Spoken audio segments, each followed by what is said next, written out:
Dental hygiene అనేది ప్రెగ్నెన్సీలో చాలా ఇంపార్టెంట్. ఎందుకంటే ప్రెగ్నెన్సీలో జరిగే హార్మోనల్ చేంజెస్ వల్ల bad breath, swelling, gum infections, ఆ తర్వాత పళ్ళు పుచ్చిపోవడం అనేది రిస్క్ కొంచెం ఎక్కువగా ఉంటుంది. కాబట్టి ఏ చిన్న సమస్యనైనా అస్సలు ఇగ్నోర్ చేయకూడదు. ఎందుకంటే కాంప్లికేషన్స్ లైక్ ఇన్ఫెక్షన్, మిస్‌క్యారేజ్, ఇంకా 7th మంత్, 8th మంత్‌లో ఉన్న వాళ్ళకి తొందరగా పురిటి నొప్పులు వచ్చే రిస్క్ కూడా ఎక్కువగా ఉంటుంది. ఇలా కాకుండా ఉండాలంటే మనం 2 థింగ్స్ పాటించాలి. ఫస్ట్ అండ్ ఫార్మోస్ట్ వచ్చి ఏ చిన్న సమస్య వచ్చినా కూడా ఇంటి చిట్కాలని పాటించకుండా ఫస్ట్ డెంటల్ కన్సల్టేషన్ అనేది తీసుకోవాలి. సెకండ్ వచ్చి ఒక గుడ్ ఓరల్ హైజీన్ అనేది పాటించాలి. నేను పాటించిన నా ప్రెగ్నెన్సీలో ఉన్న ఓరల్ హైజీన్ నేను మీతో షేర్ చేసుకుంటాను.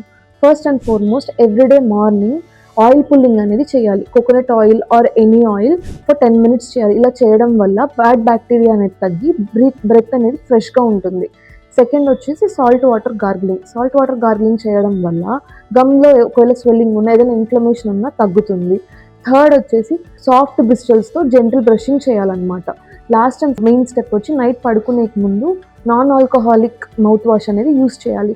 ఇలా చేయడం వల్ల మౌత్ అనేది చాలా హెల్తీగా, ఫ్రెష్ బ్రెత్‌తో ఉంటుంది. ఇన్ఫెక్షన్స్ అనేది రాకుండా ఉంటుందన్నమాట. So I hope this video helps you. Thank you. Yours Shri.